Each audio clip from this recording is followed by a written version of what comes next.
Well, welcome back to day 8 here in Baku for the final day of the 2018 Baku World Judo Championships.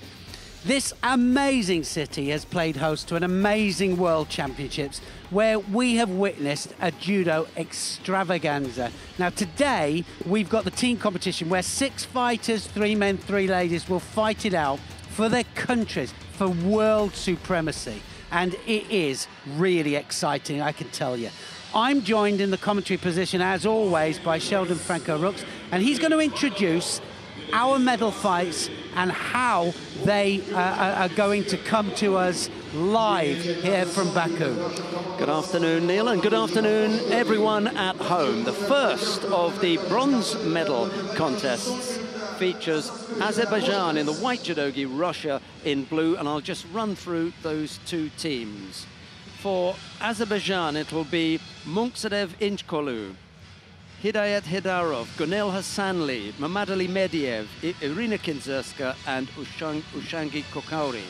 For Russia, Anastasia Konkina, Musa Magushkov, Elena Prokopenko, Mikhail Igolnikov, Anzela Gasparian, and Inal Tosoyev. There's the line-up there on your screen, and you saw the Russian team lined up there in blue. Well, it won't be long before they come out onto the tatami. There is the Azeri team.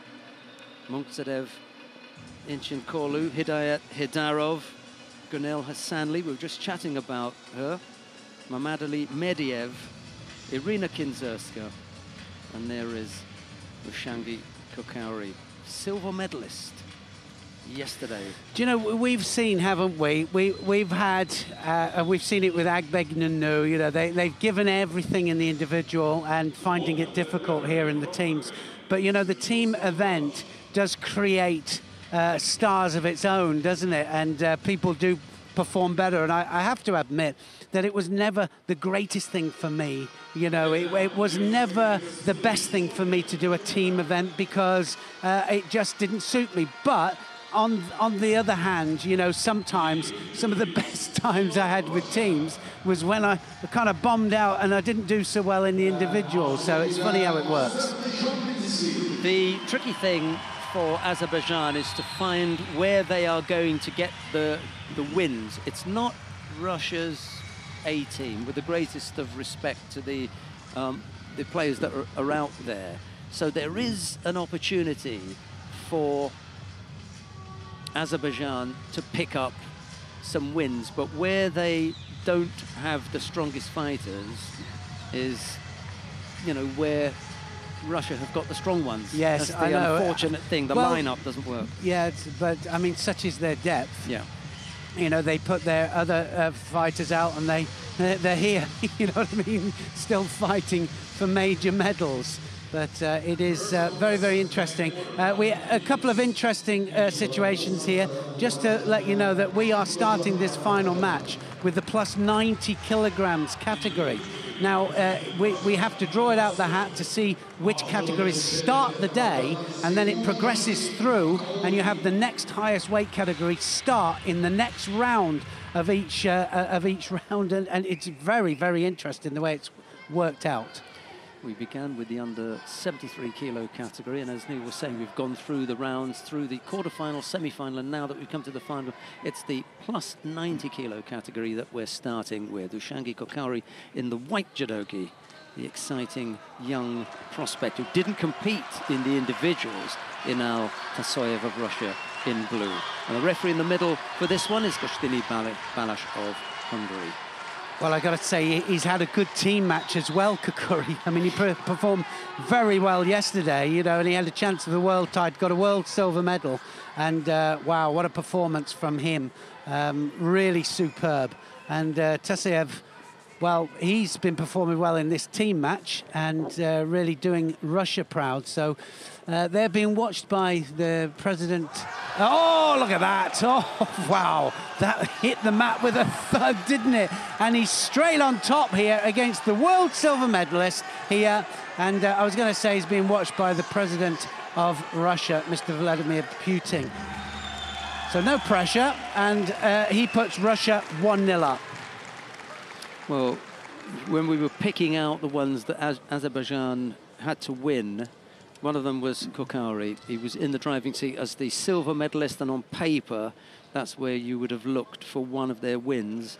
That one, you know, has gone down, so missed out there. Yeah. That's one down, and now we go back to the front end of the weight categories with the next weight coming up under 57 kilos. Let's have a look at the highlights of this one. That was a terrific Ouchigari that took Kokori over. And like I say, Taseyev, really, I mean, they've been looking for a heavyweight. They've been looking hard. And they might have found one here, but that was a lovely Ouchigari there.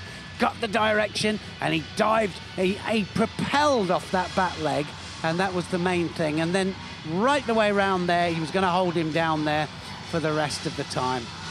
Beautiful change of direction, great technique, two heavyweight fighters here, and that really was a good win against the world silver medalist. Newly crowned just yesterday. Yeah. But could you imagine having to do two world championships? I can't imagine having to do it 2 days on the trot, really. He's the danger man in the future, I think, really. Just holding him back a little bit, let him loose in the teams. Right, coming up next in the under 57 kilo category, Munksadev Inchinkolu of Azerbaijan faces Anastasia Konkina of Russia.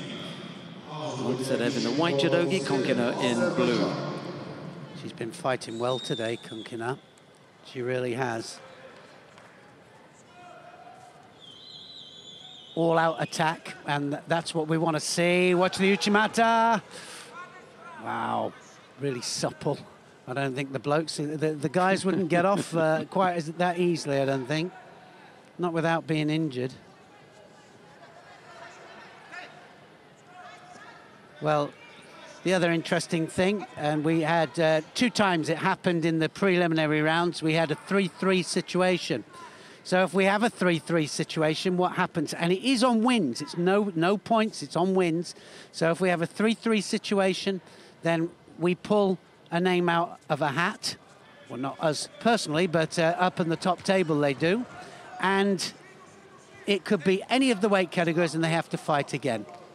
So can you imagine final of the World Championships possibility, and you have it in your hands whether your team becomes world champion or Olympic champion, because this is the format of the Olympics, or not. Munksadev was complaining about being taken down with pressure on the arm there. Well, we have seen it a couple of times, Sheldon, over the last week, where they're attacking, they can't get the second hand on, so they attack against the front leg, and it's normally against opposites, isn't it? It's right against left or left against right, and they attack one-handed, and the arm lock goes on. So you're not allowed to do that, and you get penalised. Now, Uchimata, is it going to happen? Does the splits off it again?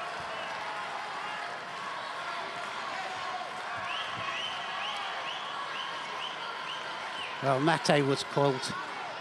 4-minute contests, men and women. Not sure who's doing more of the action.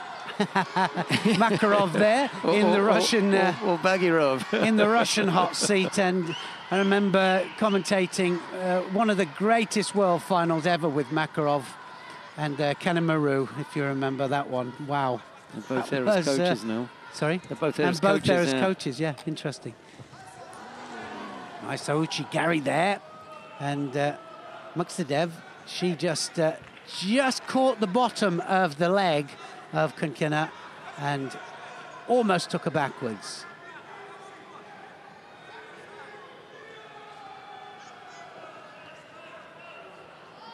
Great excitement with the team match.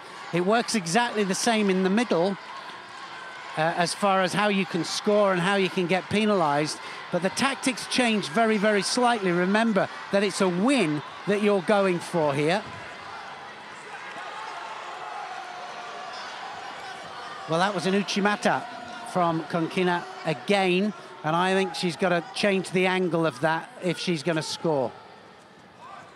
Munksadev just sitting back a little bit here. Got to be a bit more active, I think. Uchimata again.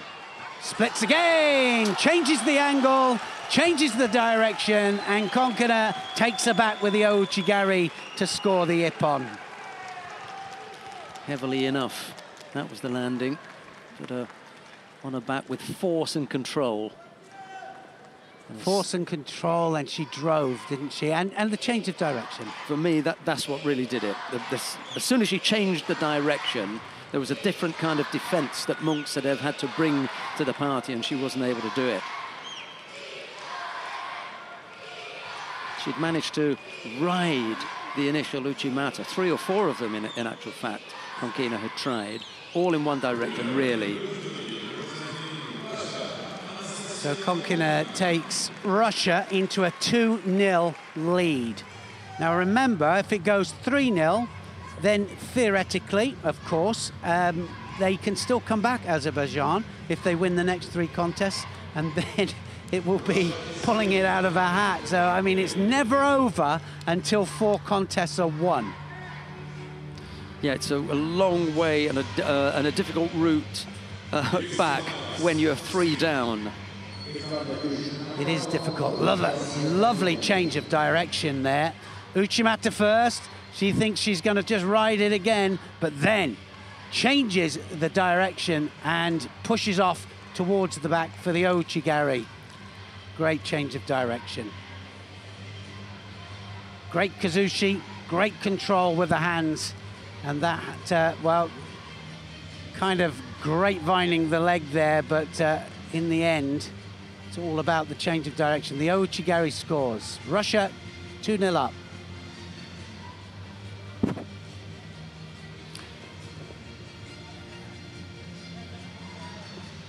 The third contest features Hidayet Hidarov.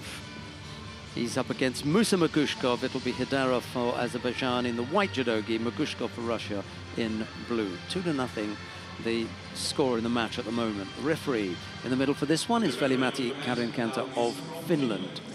This is an interesting little matchup, isn't it, with Hidarov? Hidarov is absolutely the up-and-coming Azeri fighter, and he was a junior world champion, came through, and was he 3rd place? Did he win 3rd place? I think he lost for 3rd place here in the individuals, only just. But Mogushkov is a very exciting Russian fighter, but maybe just a little bit off his best at the moment, and he'll need to be on his best here, because this is a chance now.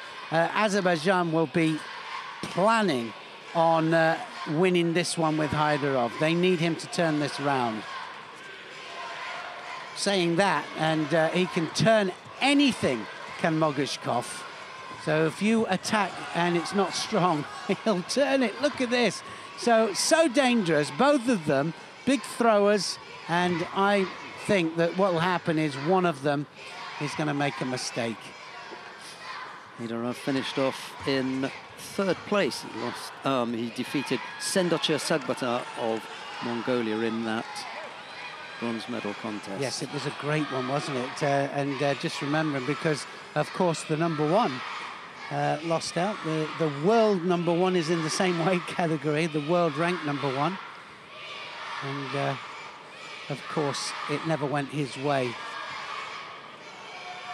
In the individual categories, 7 weight categories, men and women, and each team is allowed to put 9 competitors in, which means you can double up in 2 of the categories, and Azerbaijan doubled up in the under 73 kilos category.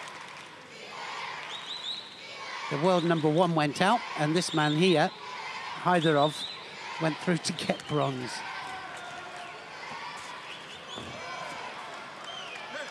Well, I'm going to make a little prediction here, because Hidarov hasn't really started this match going yet, and Mogushkov has been all work, but he makes big mistakes. He does. If he makes a mistake... It's a big one. It's a whopper, yeah, it is. So watch out for Hidarov in white. Who throws really big. He does throw big, and also he's just not quite got to grips, literally, with Mogushkov yet, but let's wait and see. Half the contest gone, no score as yet between Hidarov and Magushkov.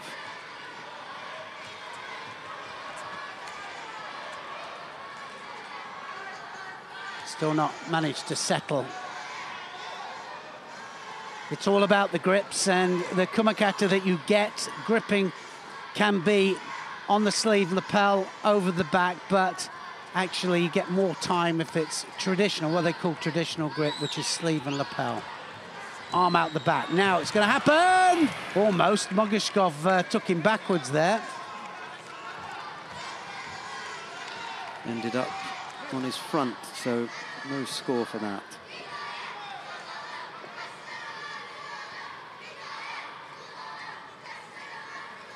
Great support here for Azerbaijan, of course. You'd expect that. Well, he's been non-stop work, hasn't he, Magushkov? He really has. It's been all him so far. And now, Hyderov almost there with the strangle. Several ways you can win, either by throwing your opponent flat on the back, just the same as the individuals, arm lock strangle for submission, or a 20-second hold down. Slipped that fairly easily in the end, did Magushkov. I'm not quite sure just how sharp Hyderov is in Newaza.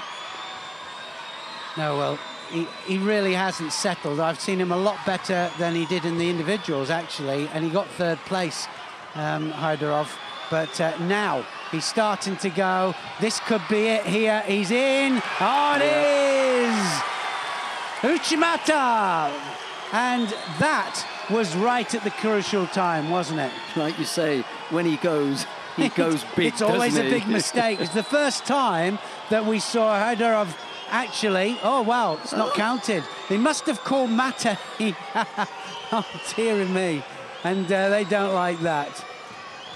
You have to do it again now. well, my money's on him to do it. Magushkov could come up with a crowd silencer here. Wow, couldn't he just? But, you know, I just think, with the amount of times I've seen Hyderov, and for me, he's always the one that can pull something out. Magushkov can too, but like I say, not at his absolute best. And I think you can see, starting to flag now. He's going to go into golden score, and I think that Hyderov is going to do it again. The good thing for Hyderov is that he's got to this stage in the contest. It still looks as though he's got some gas, because he's a fighter who can just, you know, be out on his feet. Not this time round, however.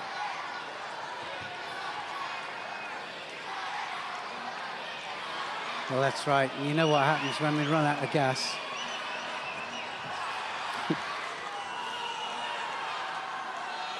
Starting to go, and now it's crucial, absolutely crucial. This match is crucial for Azerbaijan to stand any chance whatsoever. The Russians there just looking up into the crowd, and it's amazing because their heads are going down. They can see Magushkov is starting to wilt. Bad on the edge. Yeah. That's going to be a second penalty there. We don't want to see anybody pushing anybody out. Is he going to get it? Yeah, he does. I think that's right. But, you know, they haven't been given this the whole tournament. And now we see it for pushing out. And I agree. I mean, you can't push somebody out. We don't want to see that. So it kind of sends a message. Uchimata again. Uchimata, here we go. Magushkov defending. Oh, now then. It was one hand. Only one hand touched the mat then. Wow.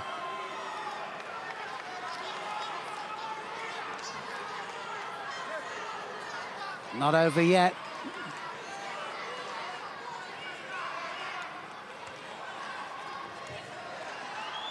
He's going to go again on it. He's going to go again.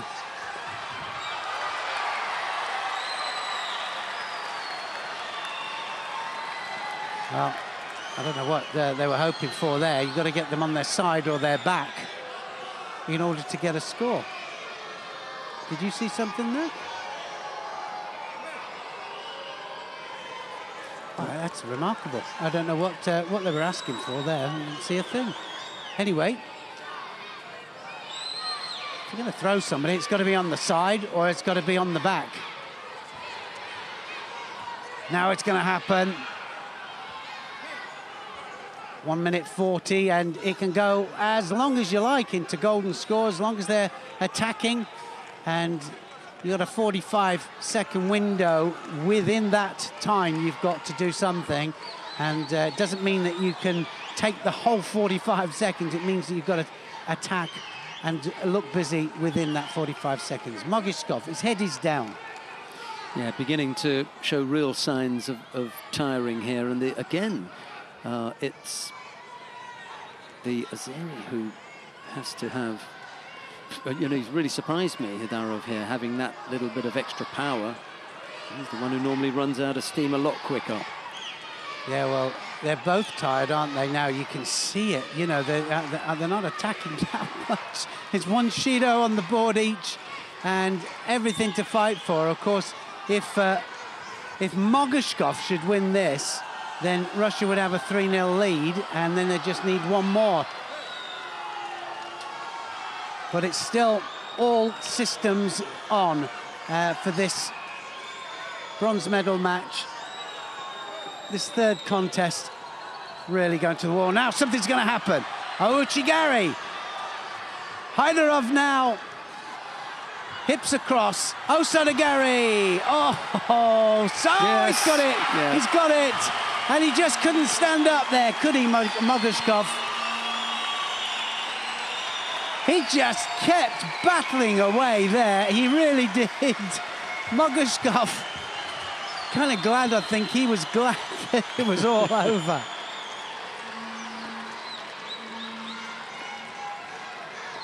Wow, what a match. So he brings one back. They needed that, didn't they? Well, we did tell you that it has a different kind of excitement, the team match, because the match is the team. It's all about winning for the team.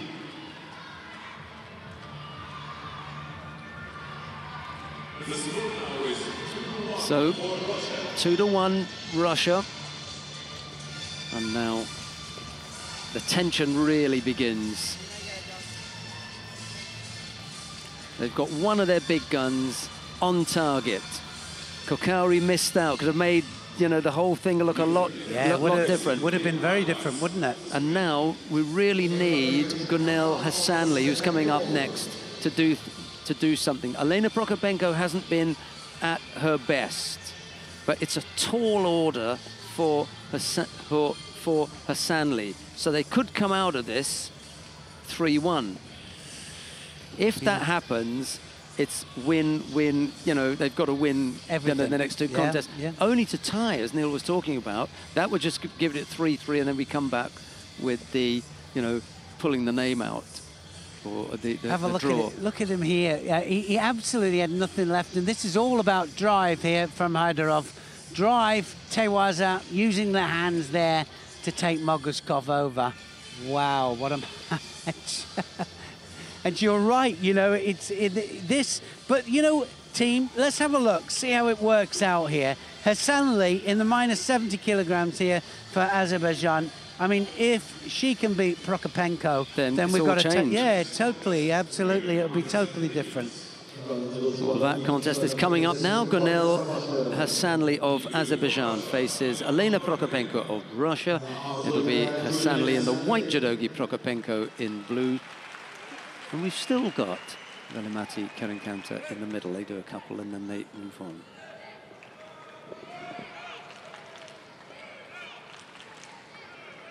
Yeah, this is another crucial one. Big arm over the back there and the hips going through. It's all over. That's an Ippon, straight Ippon there, very, very quick. And that was Prokopenko, who takes her opponent flat on her back. And now we have that exact situation that you just talked about, Sheldon. And Prokopenko then takes Russia into a 3-1. 3-1. Yeah, 3-1 lead. Well, the good thing for Azerbaijan is that they've got one of their better fighters at 90 kilos, but they're going to need it because his opponent, Mamadali Mediev's opponent, is Mikhail Igolnikov, who is, you know, an absolutely super fighter. And it's a must-win contest. This was it. Big, massive Uranagi there. Just stops her dead, doesn't she? And then gets the hips. Look how she sinks her hips. Look how she turns her head in order to take her partner backwards. Now, really important, any kind of sacrifice throw backwards, any Uranagi that you have to rotate, you can't land on your own back. So it's really important that you get the turn when you're doing the throw. And look at that, Russia celebrate again. Yeah, 3-1 up, and Medvedev really needs this one. And like you say, he's got his work cut out. There's the state of the match now, 3-1. Russia lead. Well, if Russia get this one, if Igolnikov wins, then Kasparian and also Kinzerska will not have to fight. It will be all over. Right, well, here comes Mamadali Medvedev in the white judogi, Mikhail Igolnikov in blue. The referee in the middle for this one is Mathieu Bataille of France. Well, I tell you, he has had a great tournament so far, hasn't he, Medvedev? I mean, he's been throwing them all over the place. He really has. A bit of a banker, really, for him.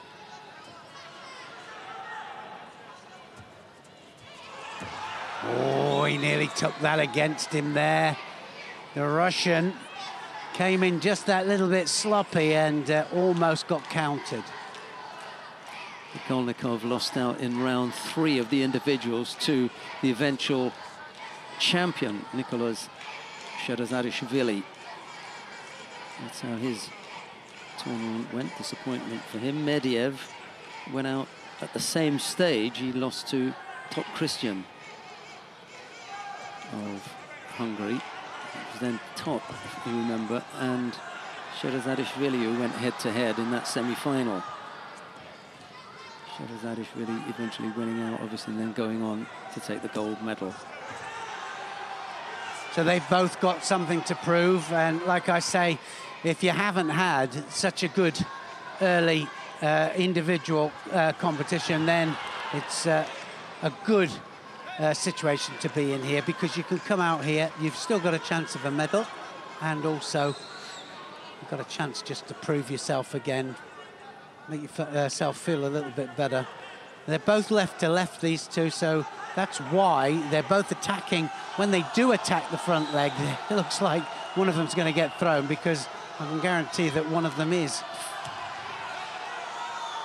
Not sure if it would have made a difference whether the gi had stayed on or not, because his hands came away from the gi rather than the gi coming off the, the body.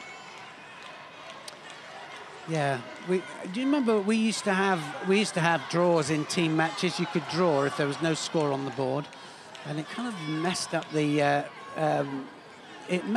team part of it, in as that some people played for draws rather than wins. Well, now you have a situation where you can only play for wins. It only wins. There is never a draw situation. And again, there he was looking for the counter. It reminds me, Neil has just reminded me of a Japanese term that was used in team events that you never hear any longer: hikiwak. Yeah, never hear it. No, you don't. So extreme left to left, these ones. They really are extreme. They're trying to just control the sleeves, and the reason they're trying to control the sleeves, because both of them want to dominate the head before they attack, and they can't do that if the sleeve is tied up. Uchimata here by Medvedev. Medvedev needs to give Kinserska the chance to tie things up. He will do that if he wins this contest. If he loses here, that's it, and the bronze medal goes to Russia. Inside the last minute. Both fighters pick up penalties for passivity. Yeah, that would be a situation, wouldn't it? Kinserska would have the chance then of evening it all up after this. And Zella Gasparian is not their #1 pick at plus 70, plus 70 for the Russians. Yeah. So it's a good chance. Oh no, absolutely. This is an absolute crucial one here. So Medvedev, if he wins this, then he will cause all sorts of problems in this stadium. I'm telling you. He puts that leg in there. You're not allowed to just hook in and just keep the leg there. You've got to attack off it. Igolnikov got away with it a couple of times.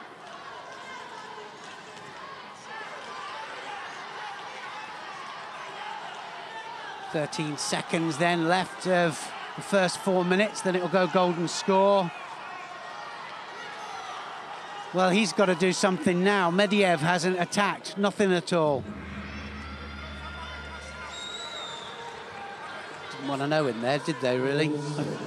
You know, I think that he's got the right kind of tactics, Igolnikov. His team is 3-1 up. He's just saying to Medvedev, you've got to come and get this. Yeah, you're the one that needs it. Yeah, because even if I don't win, you know, we're still in this. So this is absolute desperate times for you. So I'm going to make things really difficult. He doesn't know whether to go for it there, Medvedev. He's kind of tempted. And there he goes for it, and, well, that was it. He landed. He landed. Yeah. He's absolutely right there. Look at Igolnikov. He fancies getting the A license badge there because he's showing the rules, you know. But you know what? It's not a score. I don't like it. When they land 2 hands down, they say it's a score, and I think he did land, and I think Igolnikov knows that he did. Well, here's the thing. The fighters know the rules. Yeah, you know, the fighters know the rules, and Igolnikov was pointing that out, saying, hey, it says in the rules that if you land on both hands attempting to avoid the technique, then it's a score. Yep. Had to be, and like I say, it's not one that I agree with, but even so, it was enough, and it's certainly Medvedev not happy with it, but 4th win for Russia, and that's going to be it. Gasparian, and Kinserska do not have to fight, and so Russia have the bronze medal. It's all over. I've got a question for you, Neil, very quickly, and if the roles were reversed and Medvedev had taken down Igolnikov, do you think Medvedev would have known the rules? I don't know, and it's a good question. I mean, but there's a lot here that don't know the rules. You know, that probably don't know that rule. And there's a lot of people at home going, well, that shouldn't be a score. It's not a Wazari. And of course, it's not the old one. But, exactly. You know, I think the worst thing we've done, actually, is kept the smaller scores to, and the terms to Wazari.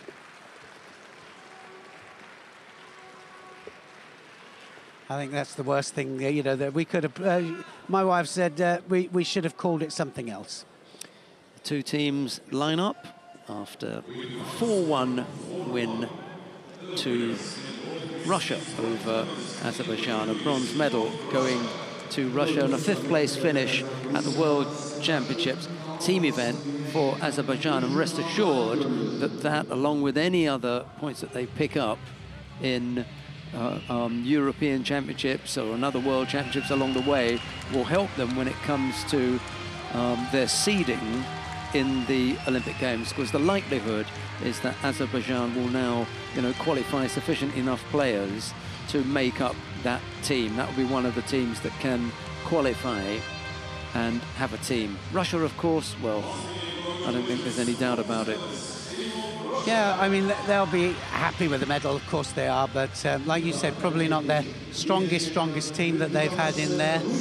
Concentrating mostly on their individual events, and you know, I think that that's a directive from above, you know, with Ezio Gamba and things like that. But they'll be pleased to have done that in front of the president of Russia, Mr. Vladimir Putin, who's up there watching his team. Wow.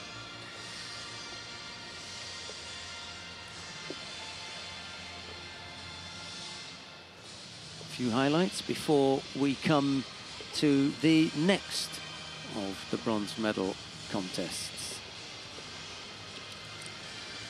Quite an interesting one, isn't it, the next one? Because for the first time ever in judo, we have a mixed Korea North and South team. So for the people that are looking COR, it's not a spelling mistake. It's the new representation of a mixed team, and they're just about to fight Germany for the other bronze medal.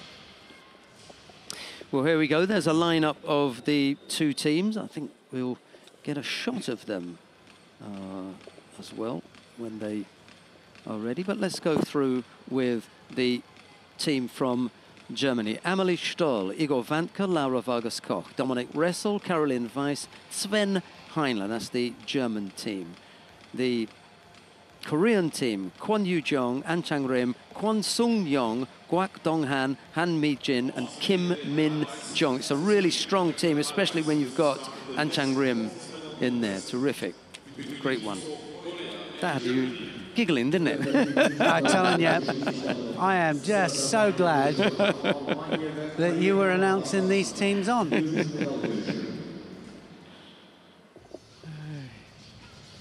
Interesting pick for the Germans at under 57. We start with the under 90s, but the under 57 kilo category fighter is Amelie Stoll. That's the sister of Theresa Stoll, who is, you know, yes, the usual pick and the higher ranked and the more successful of the sisters. But hey, they've decided to give Amelie a run out here. She'll be up against Kwon Yu-jong. Just for the people at home that don't understand why we're starting in different orders, of course, what normally happens is the categories are under 57 kilos category for ladies, under 73s for men, under 70s for ladies, under 90s for men, plus 70s for ladies, plus 90s for men. But what happened is now, every team event, we are going to have, we're going to pick a category out of a hat, and that's going to be your starting point on the first round. So at the first round, it's going to go that particular category, and then it will go progressively up, and then back round as the categories go. So I'm sorry, I'll let you just introduce the teams, but just, I mean, if everybody's looking at that going, now, why is it starting with a different category?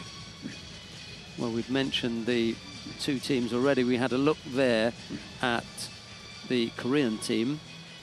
Kim, Kwon, and Kwon, Guak, and Han. Just do it that way. That was great. Much quicker as well. Right. I like to give it the full Monty, though. And there is Amelie Stoll, Igor Vantka, Laura Vargas-Koch, Dominik Ressel, Caroline Weiss, and then Sven Heinle. There you go. Yeah, so we're going to start this with the plus 90s, because this is a medal match. So plus 90s is going to be first match out. The referee in the middle for this one is Vladimir Nutsubidze. The two teams are coming into the arena now.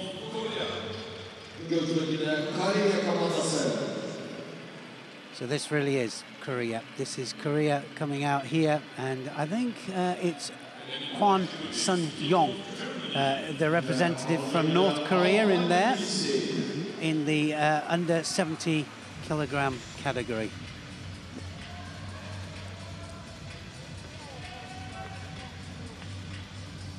So both teams losing out. One of the teams a losing semi-finalist, and the other team had to come through the repechage. They lost in the quarter-final stage.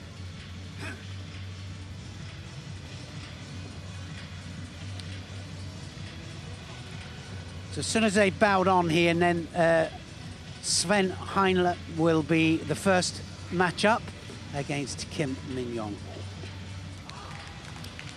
And the fighter from the DPRK is indeed Kwon Sun-young at under 70. She'll face Laura Vargas-Koch. Right, the Germans G themselves up. Everything's ready to go. And we've got the opening contest between Sven Heinle of Germany and the white judogi Kim Min-young of Korea in blue. Here we go.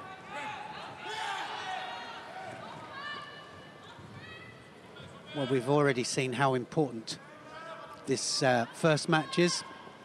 Just kicks it off. Can either really inspire the team or your head can go down. I've been on both, actually, the end of both.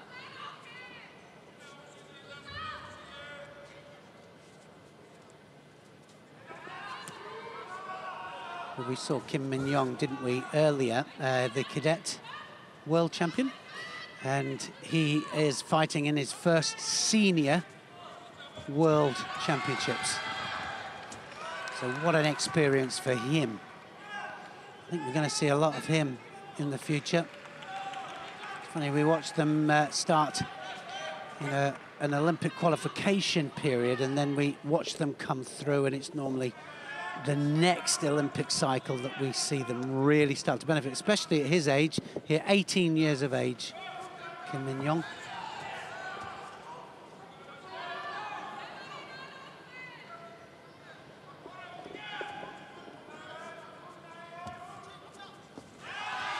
Seoinage right the way underneath Heinle.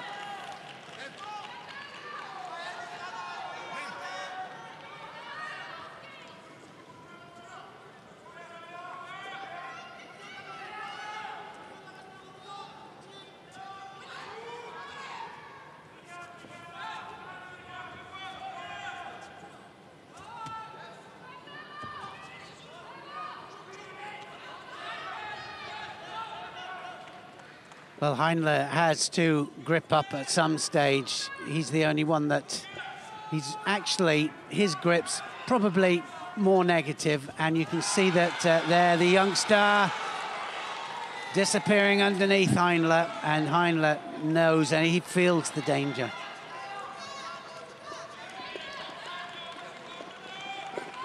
Heinle gets a penalty, then gets the Judo. He hasn't done anything yet.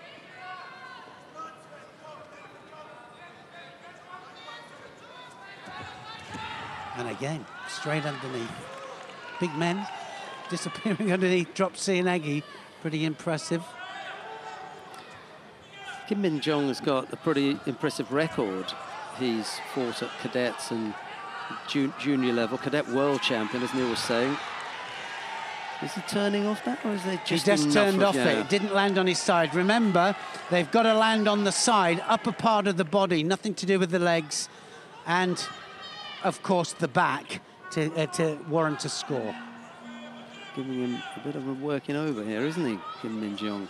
Just out attacking him all the time, and Heinle, we've seen him medal at Grand Prix, yeah. Grand Slams. He's a good German. You know, it's not like he's fighting somebody good here. He just doesn't know what to do with him. Yeah, Kim Min-young, as a young man, has got that kind of bravery still about him. It's going to be this time he gets it. it. Look at that. It's all over. It was just a matter of time, wasn't it? Just a matter of time. Disappearing underneath. It was really well executed. Had to make a small adjustment there to get him onto his back.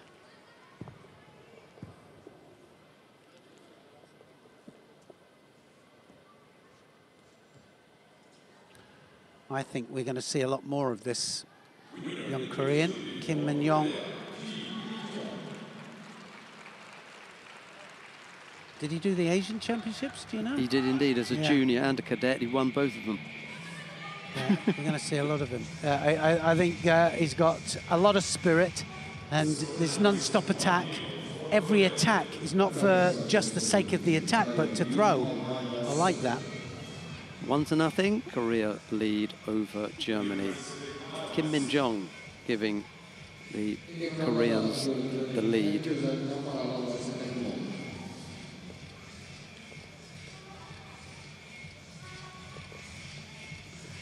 Yeah, well now, there's the Seoinage, Morote Seoinage. This time he couldn't climb off it, could he? Stop.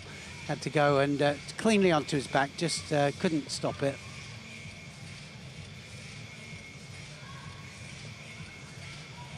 We saw him climb off a couple of those, just about managing to do a cartwheel out of it, but not this time.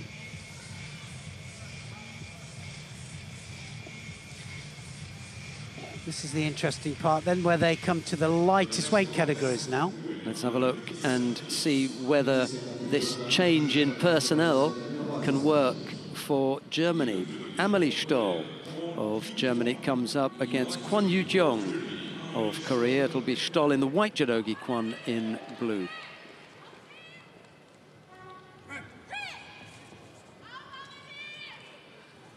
Both very aggressive, aren't they, the sisters? But she did make a mistake in the individuals, big one.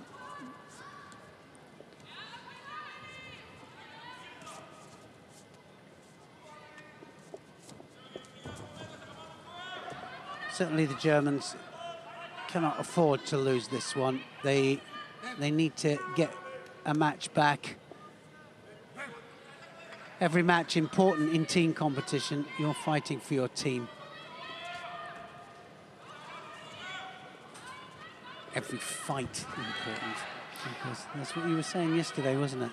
Stoll was unlucky, to be honest, in the individuals, because she drew in a second round contest Yoshida Tsukasa of Japan, who went on to win the thing. So that was a bit unlucky. Yeah, you could call that bad luck.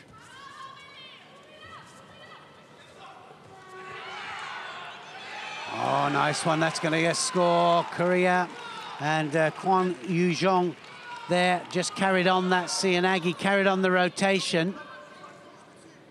Look at that. It doesn't look as if it's going to work, but actually the power on the arm and the amount that she had it tied up meant that she had to roll over.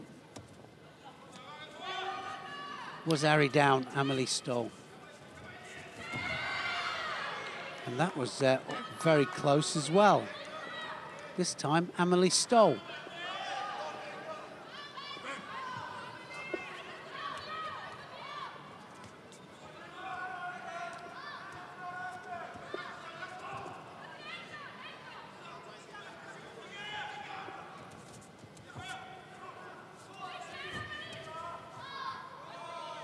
Well, the Korean doing backward throws and then also doing forward throws as a combination. So it's kind of action-reaction, just trying to get the reaction that they want.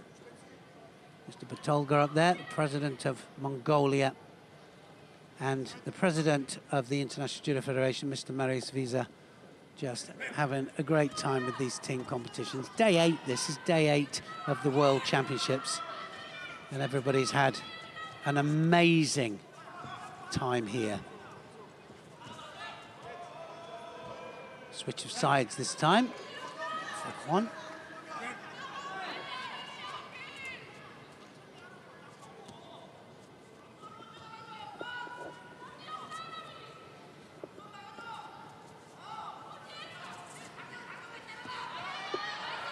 We've got the world champion, the newly crowned world champion at under 73 kilos, An Chang-grim, waiting to come on. It'd be nice to have him as a banker, wouldn't it? He's on great form at the moment, An Chang-grim. He's been in there with all that the Japanese can throw at him.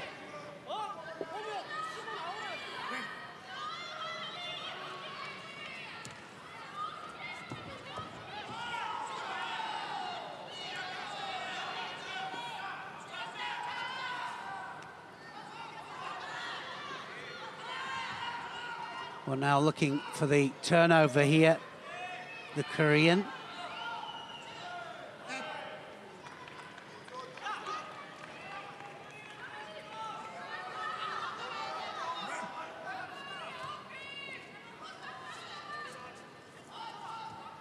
Stoll really having a job to penetrate, and she's just out of pace, really. She's being beaten to the attack every time.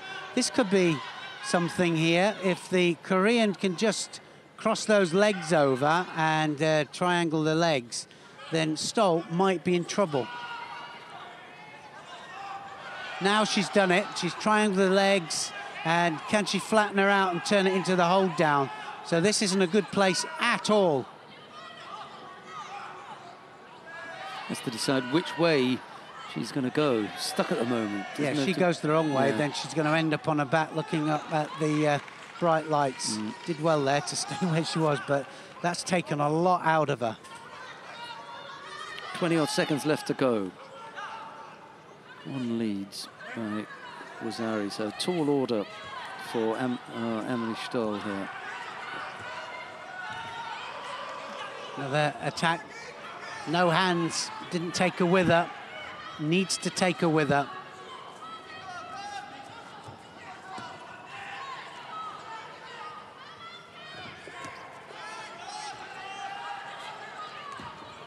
And changes to the other side this time. So it's going to be 2-0 up to Korea. Kwon Yoo-jong manages to do exactly what she should be doing. And that means then that Amelie Stoll, just a Wazari in it, but had no way of penetrating the Koreans' armour.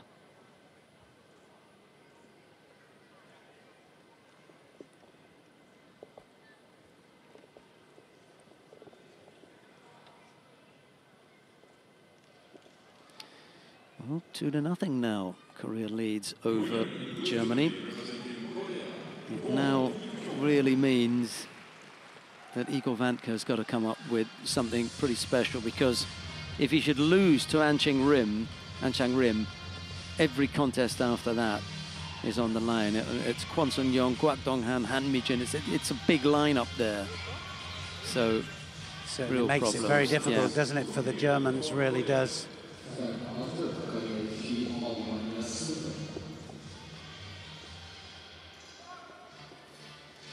This is what did it. Seoinage here, she had such control of that arm and the rotation. They say that wherever the head goes, head determines direction.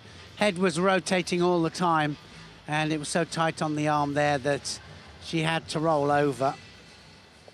So Amelie Stoll conceded a Wazari, and 2-0 to Korea against Germany. An Chang Rim, the newly crowned world champion from the individual competition, he is out here against Igor Vanka of Germany, who went out in the third round of the individual competition.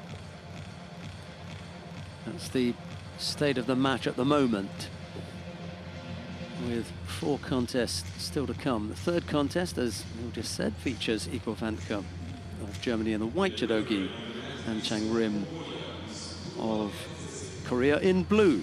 The referee in the middle for this one is Turbat Ensetsik of Mongolia.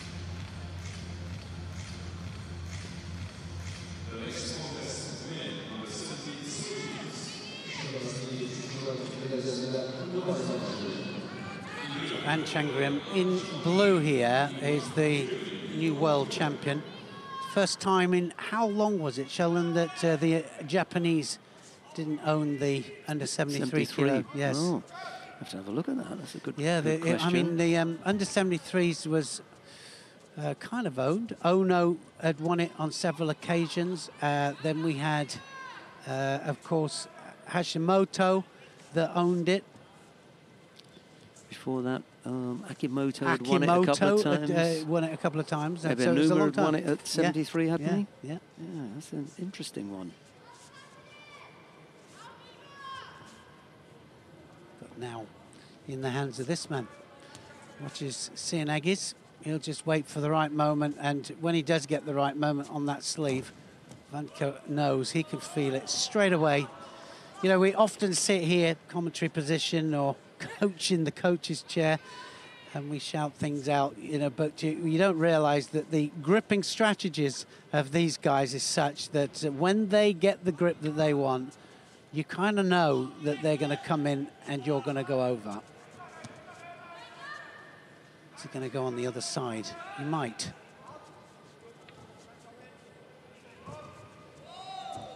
So Vanka, as soon as he feels the danger, that's why he's starting to go in there. But watch out for An Chang-Grim. He feels it. There it is. Right the way through, and well, he gets the Wazari for it. An Chang-Grim disappears underneath here.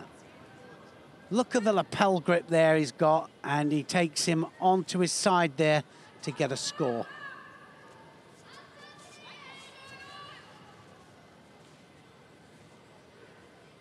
As soon as he takes the sleeve, Oguruma this time, so dominant. And Wonka is no easy match. Something that Turbat and Setsig wants to have another look at. Yeah, did he land on his side? I don't think he did. I think his arm was out, and we didn't see it from our angle. But I definitely don't think it was a score. And so they'll take that score off, I'm almost sure.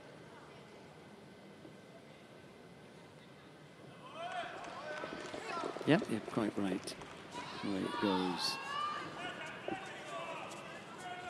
Just got to get the angle right, though. An Chang-Grim. First time that he had two hands on.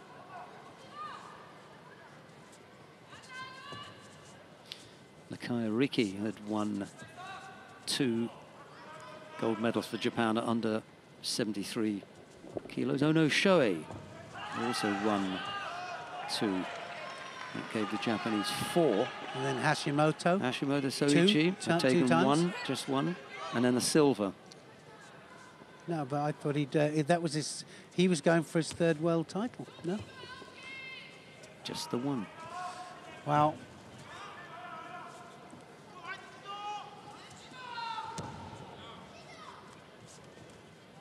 Well, he's starting to just a little bit nervous there, isn't he, the German? Vanka can feel that An Chang-Grim is just setting him up, and this man here will try and coax him through this. He's against the world champion. He knows what's up for grabs here. This will put Korea 3-0 up. Now it's on.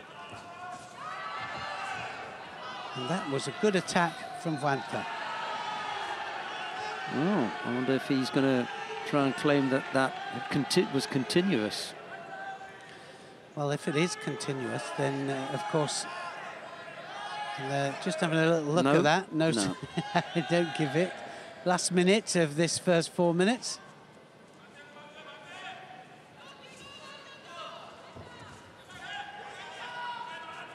Now he's going to go in.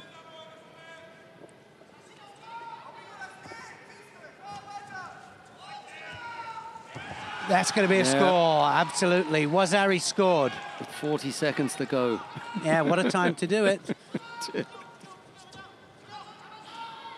And I think, you know, again, just to point out that some of these fighters here are fresh in, and some of them have done a whole World Championship individual competition. And of course, they're just that little bit jaded. He's not quite as sharp as he was in the individuals, but enough here against Vanka to put him ahead. He's just going to block out now. Just needs the win.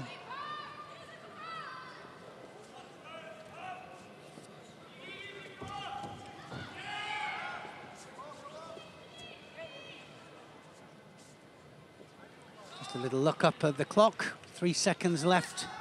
And he just needs to stop the chase. That is that, I'm afraid. 3-0. Korea lead over Germany. It would be an amazing thing if Kwon Sun-young from the DPRK on the mixed team could come up with a win against Laura Vargas Koch. I mean, it's a tall order because she is a difficult fighter. However, in the individual, we only saw her once. She lost to Yan Zi of China, and that is no small feat because that's a good Chinese fighter. So we don't know the depth of Kwon Sun-young. No, but I mean, just to explain to everybody that a lot of the North Koreans we haven't seen out on the circuit. The South Koreans are all out on the circuit, but the North are not. And so a lot of them are coming here. They don't know who they're fighting. I'm not so sure whether she knows Vargas Koch is. Yeah, could be. This is the Sumigaeshi here that scores, and that was enough to get him a Wazari, and it was very, very low. I love the stuff. I love it that you can now attack. If you're in a standing position, you can attack on the transition upwards. I think it's a good thing, I really do. It stops people just going on the hands and knees, sticking their arms out and just defending, waiting for the mate. Takes the negative element out of it.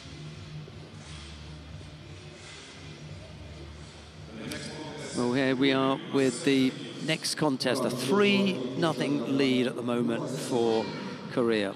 And Laura Vargas Koch of Germany will be in the white judogi. She will face Kwon Sun-young of Korea in blue.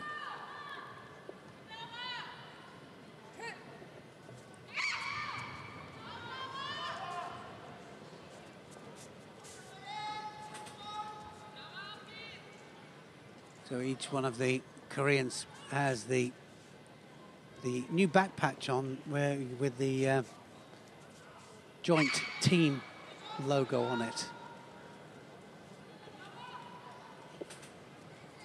First time ever we've had a mixed Korean team in a judo event.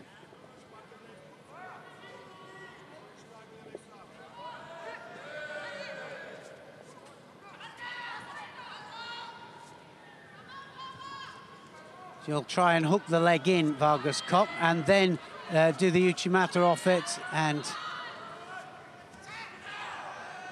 well, I can't tell you how important it is for Kwon Sun-young to win this one, because otherwise it's all over. Wouldn't that be something? Could you imagine if Germany came through? It's Vargas Koch who's got to win, of course, not the other way around. That's all right. But it is Kwon Sun-young that needs the win, and then it is all over. But Vargas Koch, she needs this win. Could you imagine then if Wrestle and Weiss did the same? And brought it back. I mean, that is as far behind as you can possibly be. 3-0 down is as far behind as you can possibly be. Left-sided Ippon Seoinagi from Kwon, but Vargas Koch is able to block that. Both fighters have picked up a penalty apiece. 2.5 minutes left to go as Vargas Koch attempts the Sangaku Gatami turnover first of all. She can then try and apply it when she's in a slightly stronger... No, she's giving it a go there, just straightening up and trying to apply it from that position, but wasn't effective, and the referee has called mate with 2:17 left to go. Here's Neil. Well, I think that strangle was kind of on, wasn't it? And it's difficult, isn't it, to decide, do I turn it into the hold down, or shall we just go on the strangle, concentrate on it? Strong grip from Vargas Koch, putting Kwon under a lot of pressure here, just drawing her in. Got to try and get rid of the left hand, sorry. No, she's the one taking the initiative, Sheldon, that's for sure. Yep. Well, now it's up to the Korean to go forwards.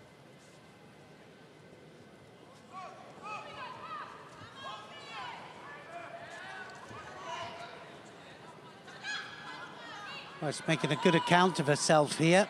Certainly Kwon, because she won't have ever fought Vargas Koch.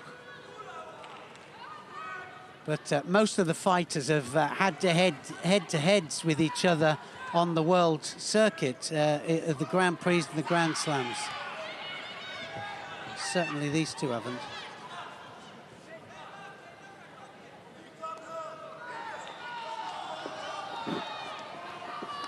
Yeah, it makes for an interesting matchup, doesn't it? You know, when you've got an unknown, but who is quite highly skilled. well, I mean, they're coming into these events, these World Championship events. Really, I mean, it makes you wonder, other than, you know, the information that we put out about the rules and how they're applied, but how many events do they have where they're actually fighting under those rules? Oh, and she's caught Vargas Koch. Dear That's me. a score. And with 40 30 seconds left to oh, go. Dear me. Vargas Koch now. This is it. This is the best position, that Kwon can be in. Got to try and keep active there and make it look as though something's happening. She took up maybe 8 or 9 seconds. Would have liked to have had a little bit more.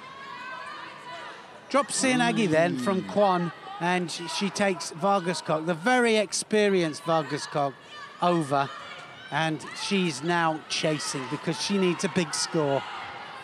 Another drop Seoinage here. Got to get off that. This is Vargas Koch's favourite, the Ojigari. It's her favourite situation here. She needs a score. Oh, here it comes now. It's gone. It's gone. It's 4-0 to Korea. The joint Korea team take a bronze medal. And what a thing to have the Finnish fight with the DPRK representative in there with all the Koreans, all of them cheering her on. Yeah, absolutely. It's a first, from a political point of view, it's great. From a sports, a human point of view, it's even better. It's not a nice result for Germany. But no, it's all over for them, isn't it? It really is. And Richard Troutman will be very disappointed with that because that didn't go their way at all. 4-0 up to Korea.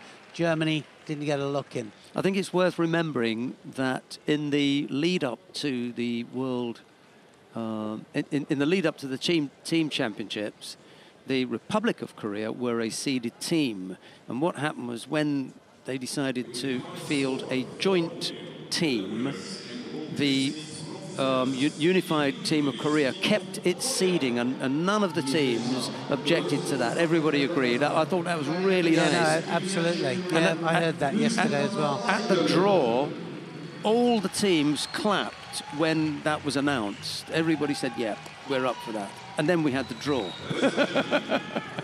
And then they weren't. I suppose the teams that were drawn against Korea thought, oh, well, yeah, let's be sporting about this. And then they all sit together. I can recognise, you know, both the countries there because I know both of them really well, and they're just all in and amongst each other. Mr. Moon was up there, and Kason Hee, who was inducted into the Hall of Fame. This is such a nice thing. What a celebration this is going to be for them. This is the Seoinage that did it. Really good control there. Vargas Koch couldn't stop it. She just tried to walk over it, but it wasn't to be. Good control of the arm, as always, meaning the difference as to whether it works or whether it doesn't. And, well, a well-deserved, we can see there, absolutely beside herself there, Vargas Koch, but it was all over. And now... It's always a sad thing when it comes down to you know, because you can pinpoint there that had Vargas Koch won it, the Germans would still be in it, and you could have passed the baton to someone else. Unfortunately, it didn't work out that way. Right, we come now to... No, that's still the lineup for the two teams there, the 4-0. So we won't quite launch our introduction of the final yet. We'll wait until we have a few highlights, and then we'll be back with you.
We come now to the final of the team event.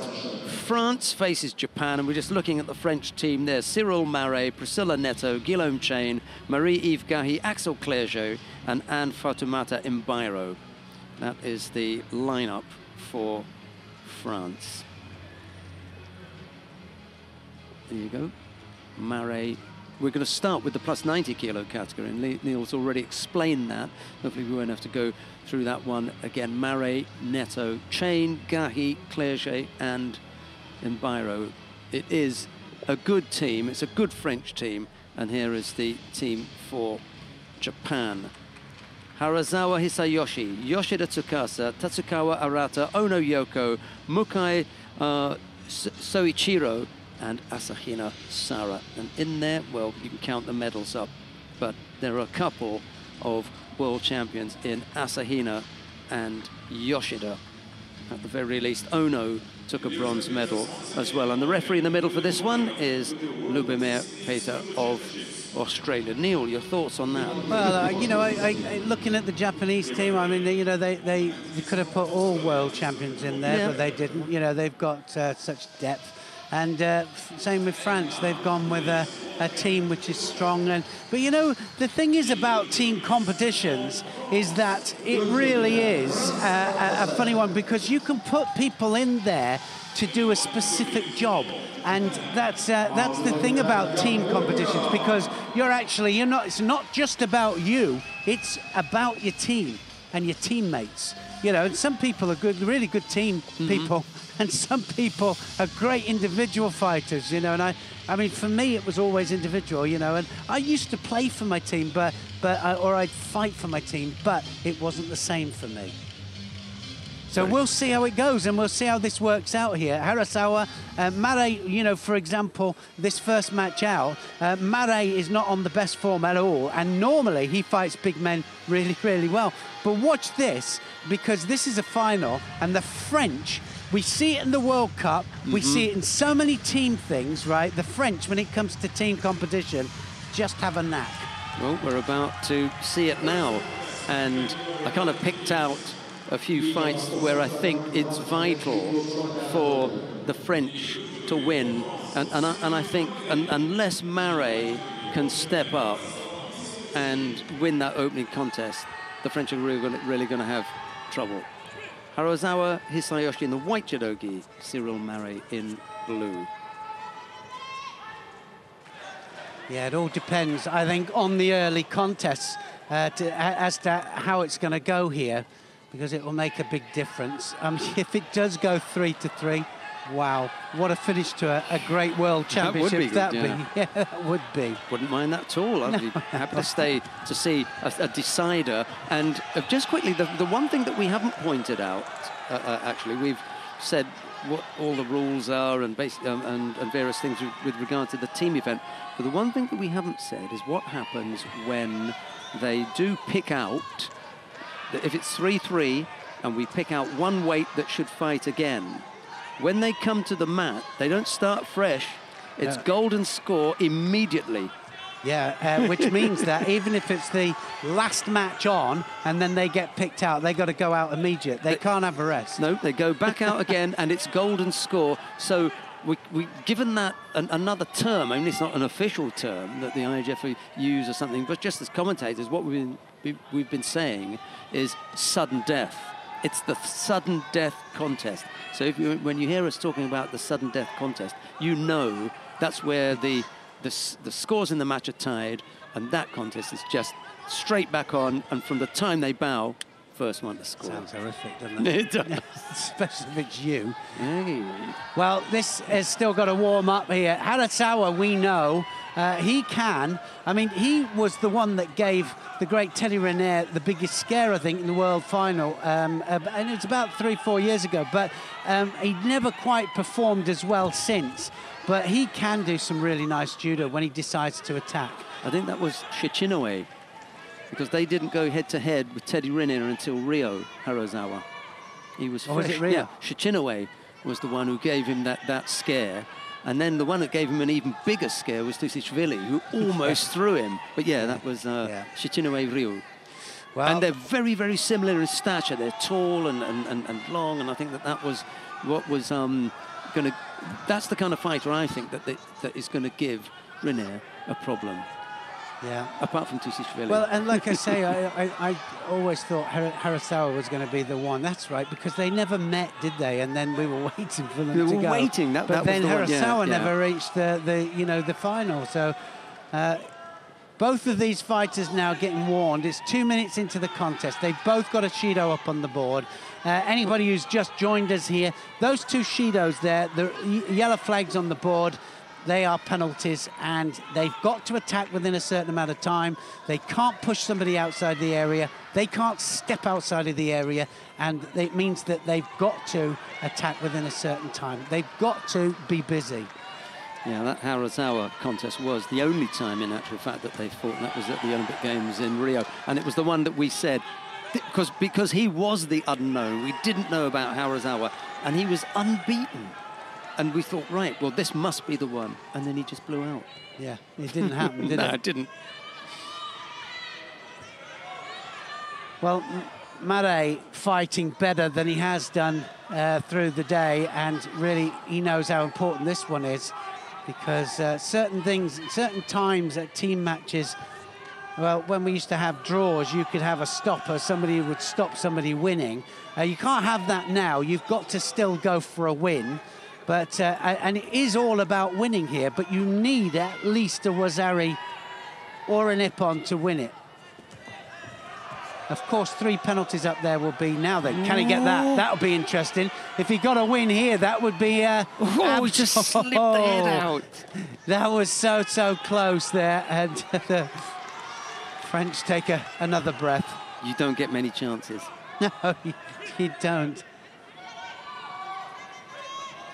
It looked good for a second, Well, it does. And like I said, it is a knack. Team competition, team fighting is a knack.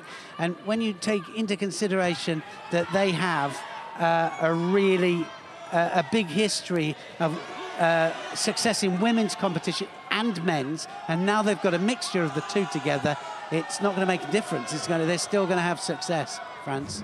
I think the nice thing that I'm seeing here, or the good thing about this, is Mare is really fighting him. You know, he's really battling away there and making the grips difficult. You can see that Harasawa is blowing heavily. So is Mare, by the way. But he's in a fight here. Ooh, he tried to come up with something inventive. That's the second time that I've seen Inoue signalling for Wazari when it is not. Yes, Kosei Inouye, of course, in the chair, the former world Olympic champion, and he is... well, he's in charge of the Japanese team, and not very often you see him in the chair, is it? Right, and not then now. And then definitely, oh, almost turned that. That was close. He did an Uchimata there. The Japanese did an Uchimata, and Mare almost sidestepped it to take him over. So any score now is going to win this. That was close, Neil.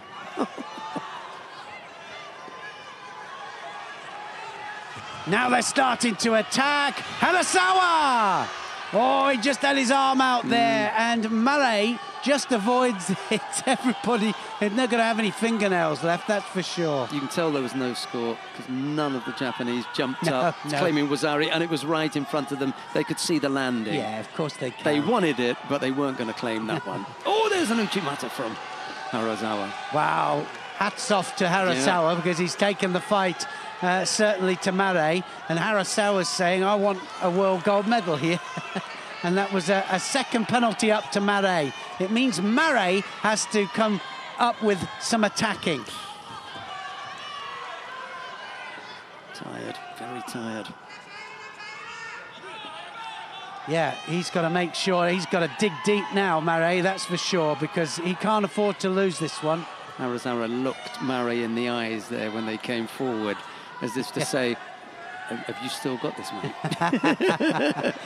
what have you got? In Japanese, of course. Yes, yeah. And again, Harasawa. Now, this is good stuff. This is the best I've seen Harasawa fight for a long, long time. Digging deep, isn't he? Yeah, he is digging deep, and it's caution to the wind, and let's have a go. This is a starred contest for me. Mare has to take this. Could change the shape of the whole match if Mare takes this contest. Yeah, I mean, this will go against the run of play if Mare wins this particular match, because definitely it's been all Harasawa. Great final, you can't do that. Get up, yeah. You cannot hook on the front of the leg, not with somebody who does Uchimata, because you're just asking for trouble. He hooked onto the front of the leg there. Harasawa takes him over, and he just wins by a wazari, and you cannot do that. 1-0 up to Japan.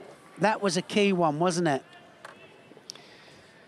Mare gave everything that he had. He's fighting a weight up because Harasawa is a genuine heavyweight, and Mare, you know, he might be 110 kilos sometimes, but it's different, you know, to go up with against someone who is a natural heavyweight. And Neil's point about, you know, getting the feet wrong, getting the position wrong, it really did gift Harasawa the opportunity to launch that Uchimata. It just presented him with it.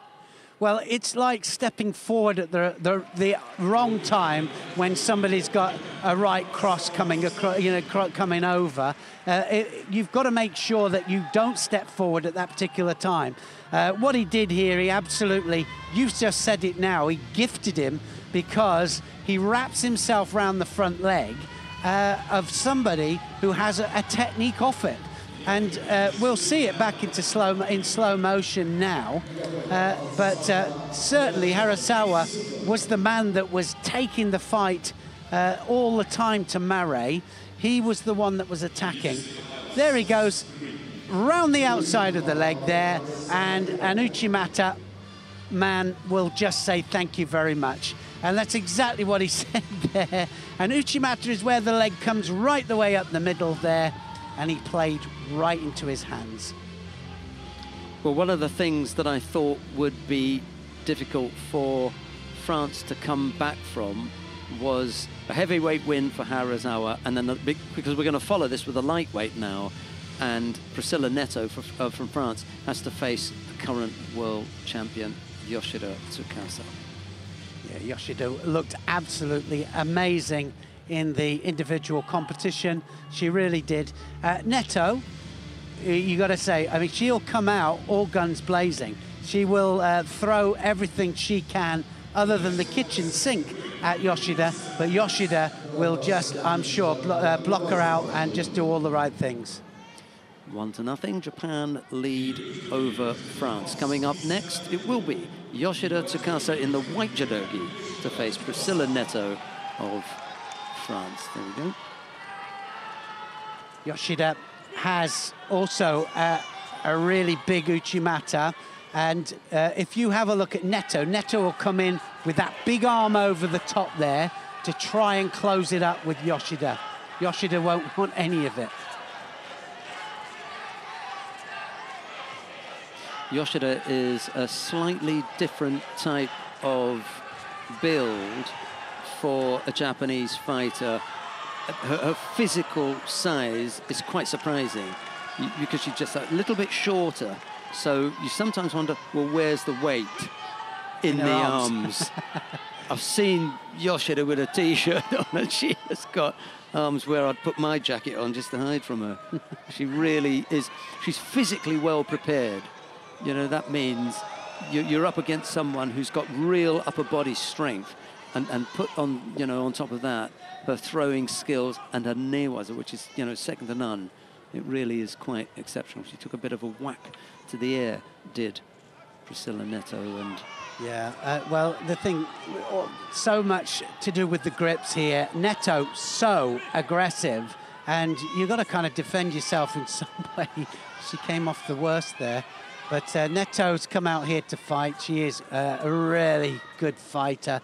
But I think in the end, as soon as Yoshida just calms it down a little bit and calms Neto down, she'll be able to start and go to work. Yeah, so in a way, the thing that Neto doesn't want to do is to lose the frantic pace and tempo of the contest at the beginning, because the minute that Yoshida settles, that'll be it. And she knows that, you know, so she's got to keep it going and she has to keep it lively and not settle. There's the Uchimata! And that's what she was looking for there. She just needed 2 hands on.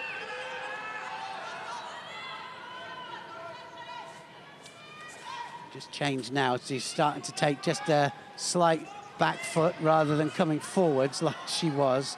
I mean, she really came out all guns blazing. There's so many options for Yoshida as well, that if she has time to think, that we keep talking about settle, but if Yoshida has time to think, she will then sit back and think of which one of the options she wants to bring into play. While she's having to deal with an oncoming Neto, there isn't that amount of time. She has to deal with the defence. But how long can Neto keep that up for? You can see that the mouth is open. She's drawing breath already. You know, we're at 2 minutes gone into the contest. The energy for that kind of tactic has already gone. Now you're just running on, you know, a bit of steam left here. Yeah, starting to come now, isn't she? She really is. And Yoshida, it's starting to be her game. And this will be contest of 2 halves, I think. She's weathered whatever storm it was that Neto had. Neto still yet to get to her feet. And then just making her way back to her start point now. Minute 40, penalty picked up for passivity. Nil. It was so ferocious, wasn't it, the start? It was so ferocious. She had no choice but to really take it to Yoshida. And that's why she's still in the contest, I think. You know, Yoshida's had some work to do, which basically has been trying to fight her off while trying to come up with a few of her own attacks. But just in that last cycle there, Neto was a little bit, you know, well, she nearly drained, and she picked up a penalty for passivity. Single penalty against Neto. We've got a little over a minute left to go. Japan lead 1-0 in the match. Well, she's trying to pin the sleeves. Well, she is pinning the sleeves of Yoshida, and that means that Yoshida then has got to snap that grip off. And I think that once Yoshida catches sleeve and lapel, that's when she'll go in.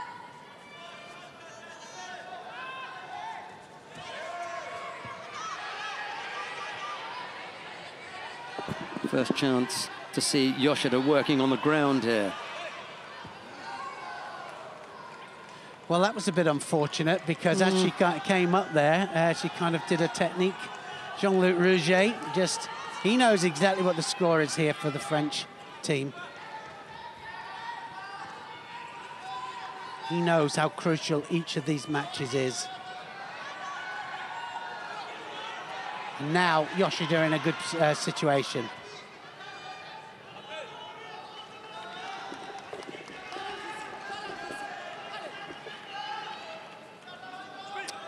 Lucy Ducos, from a tactical point of view, you can only be so tactical, but in the end, you have to score.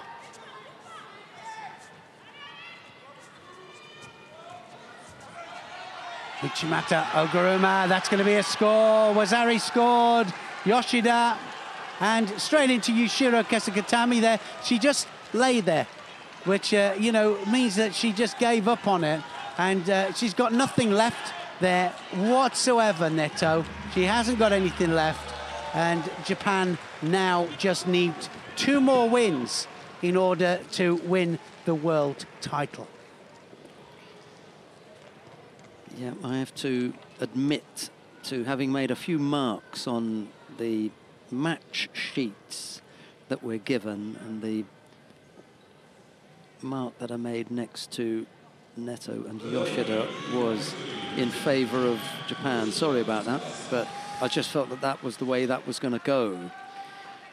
Harazawa and Mare, well, the little mark there said Mare has to do it. If Mare doesn't do this, they're not going to win. And we've got 2 contests coming up where if the French don't win those, it's gone, because they're already 2-0 down. Here's some highlights. It kind of all went away from her here. This is where she went to town. Sodomaki, well, it's Hare Makikomi in the end, wasn't it? And when she hit the ground here, Neto, I think she knew that it was gone. She gave it her all. She went forward. She blitzed into the world champion Yoshida at the beginning of the contest, but lost steam towards the end.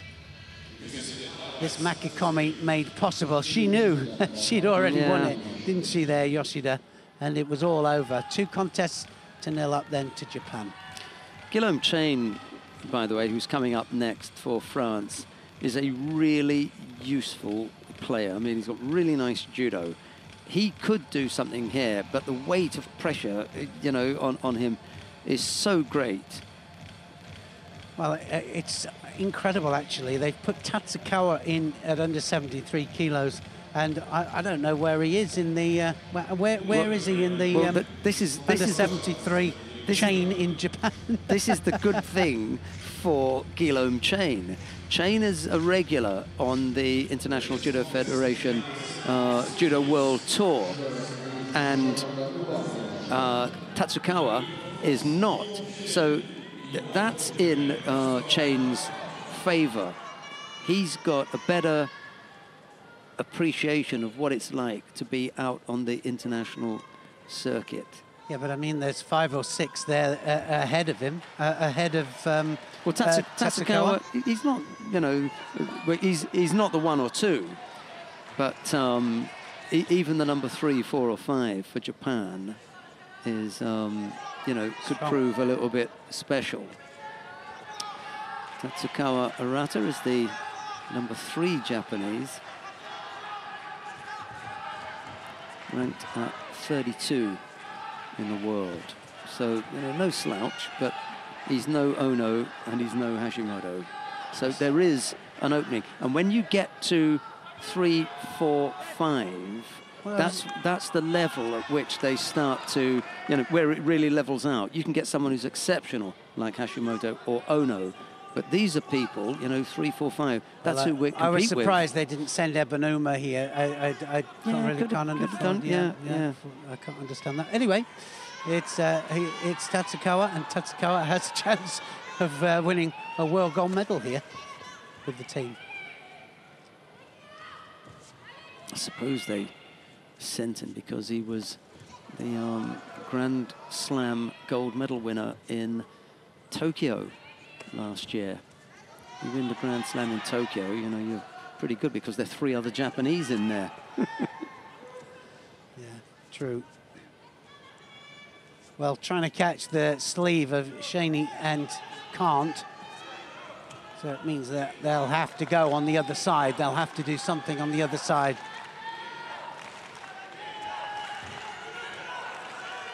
He's got the belt, Shaney, he'll have to go in. He had hold of the belt there without attacking. He's going to get it for holding the belt, I think. Or is he? I thought he was going to get penalised there for doing it. And just to kind of emphasise that the reason that they may have put Tatsukawa in, he actually beat Hashimoto in Tokyo at the Tokyo Grand Slam. But that quite often happens between, you know, themselves, that little bit of infighting. It doesn't always transmit to what they do when they go overseas. And he hasn't looked that great, to be honest. No. You know, today I've been watching him, and I don't think that he was that super. And that's why I thought that this was one of the contests that where the French had a chance, but they had to win. And it's still that state. They're 2-0 down. They have to win this one. They really have to do this now. Yeah, remember, this is the World Team Championship final. Mixed team final, that is. 3 ladies, 3 men. Starting with the ladies' categories of under 57 kilograms, and then it goes under 70s and plus 70s. The men's are under 73s, under 90s, and plus 90 kilograms.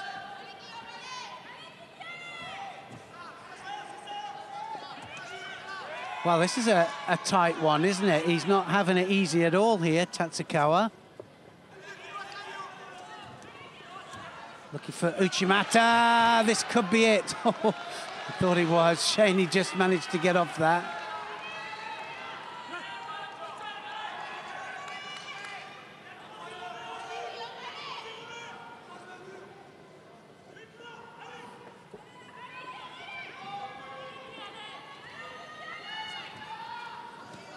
Well, if Japan win this, they just need one more match to be crowned world champions.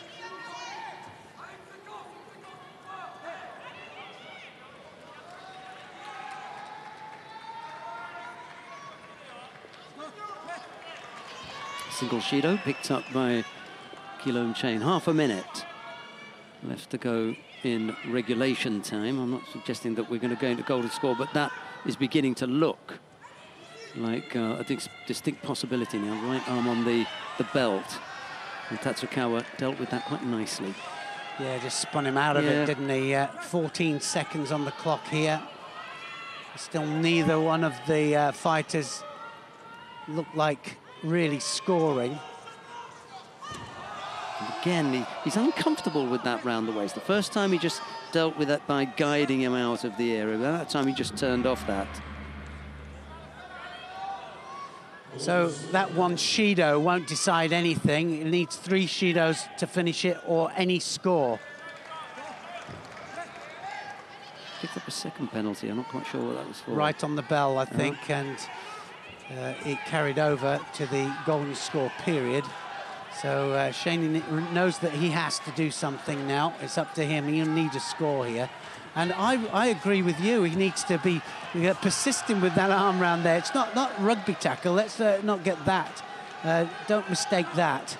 But what we do need is we need to make the Japanese as uncomfortable as possible.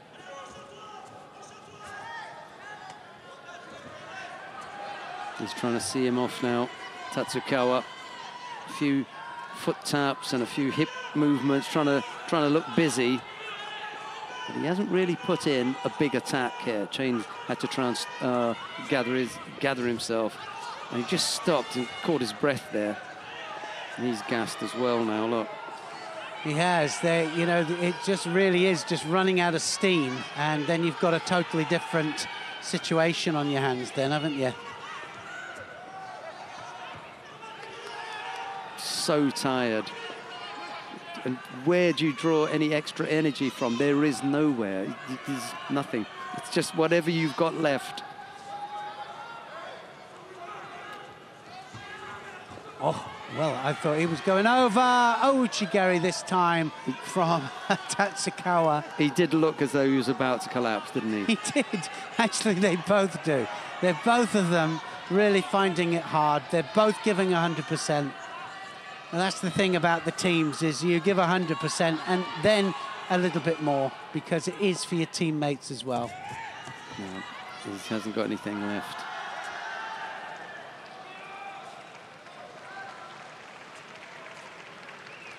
Well, there's a few in there. Yeah.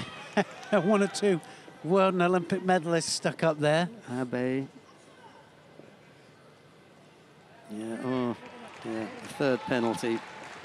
And now the mountain that France had to climb becomes Everest, really. Well, yeah, I was just about to say, now it's the highest mountain ever, isn't it? They need to win the next 3 contests. Right. Yeah.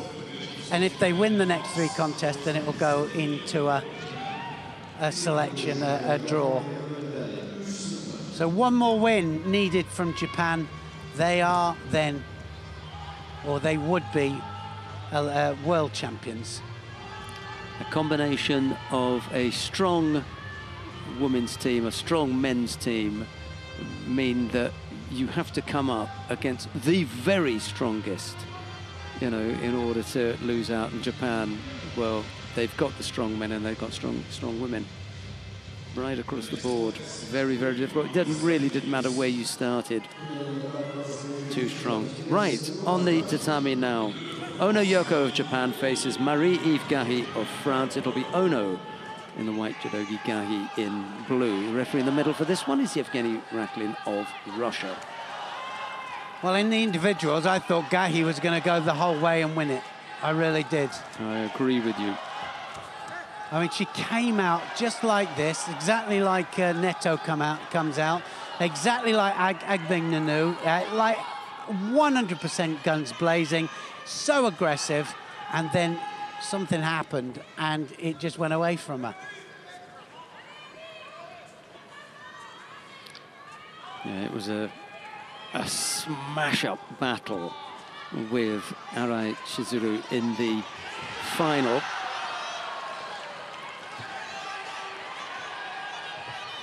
And Ono, who's known for a near-waza, isn't going to let her out of there in a hurry. But Gahi is up to defending that and is back up on her feet.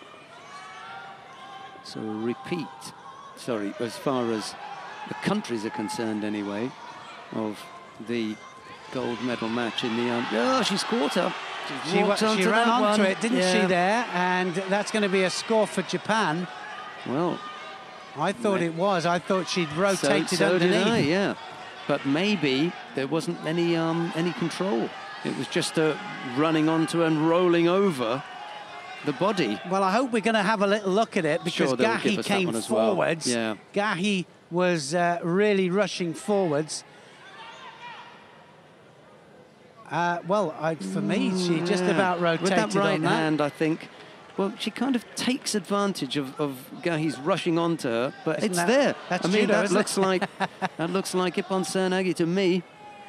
Yeah, I mean, for me, that's judo, whether it's off one hand or two hands, but she didn't get the score anyway. They really give her the benefit of the doubt there, and I think what they're probably saying is Gahi is running on so much that she's going over anyway, and that was not the thing that brought her over.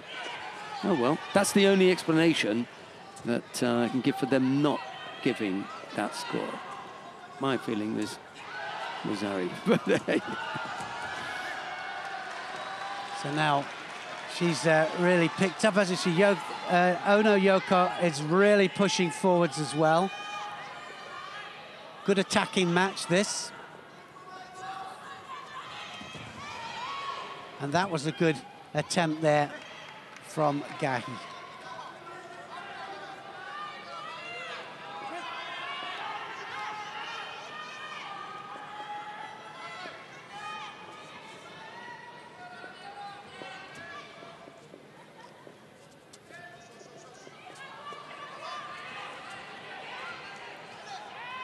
Trying to get that arm over the top, Gahi.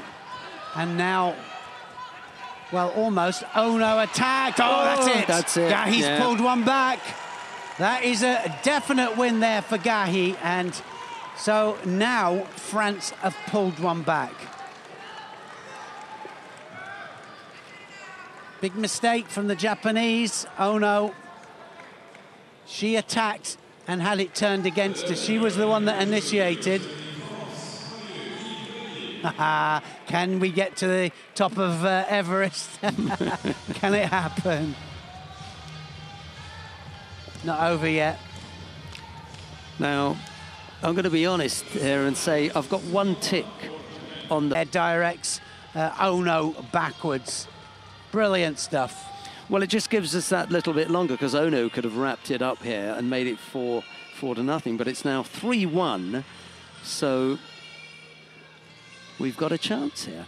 Yeah, well, he knows what this means now, Clerget. But Axel Clerget, non-stop action from Clerget. He's not going to. He's going to take the fight to Mukai, isn't he? Well, it's my biggest banker, if you like, as far as the French team is concerned. If I had to put money on anybody coming up with a win of those 6, I'd have said certainly with a chance of winning. Axel Clerget. Absolutely, certainly with a chance. Raul Camacho is the referee in the middle for this one, and we're about to see Mukai Shoichiro of Japan in the under 90 kilo category. He's up against Axel Clerget of France. It will be Mukai in the white judogi, Clerget in blue. Every contest for France is must win.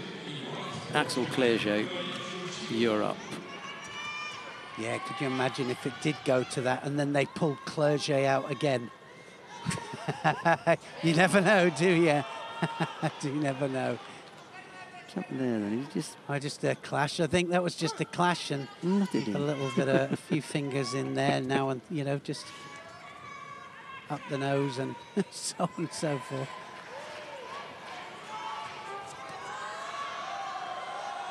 They'll have to grip up. They will.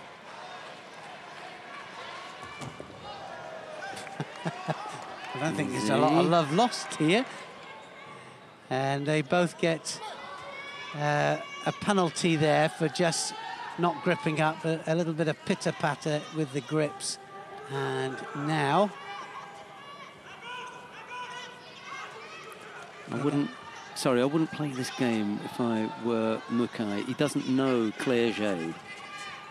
You don't want to get involved in something that takes away from your real concentration. And when you've got all this hand business going, all of a sudden you lose a little bit of concentration. Clerget is a master of breaking someone's concentration. Get them thinking about one thing, and all of a sudden, whack, they go over.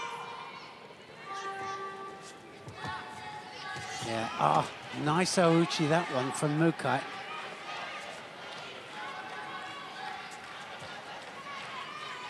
Never stops fighting, does he, Clerget? Never.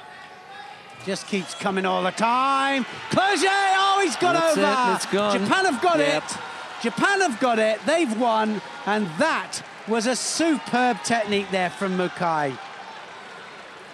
Koso de Gak, and he just takes Axel Clerget cleanly onto his back, and we won't need the Asahina-Bairo match to finish this off. It's all over. Clerget accepts. It was a really good technique from Mukai. Wasn't the result that the French had in mind when they came into this final. Just a single win for them, Marie-Yves Gahi. The rest of them all went to Japan, and as Neil was saying, Asahina wasn't even called for. Didn't even need the last match. World champion. Yeah, they are the world champions, and what a performance that was. It's a strong French team, and I've got to say it again, you know, they are just masters of team competition, the French, and I think it goes across the board in a lot of different sports, not just judo, but I mean, Japan have been supreme in the individual competition, and they've won half the medals, I think, if you have a look at the total tally, almost half the medals, and here they are now.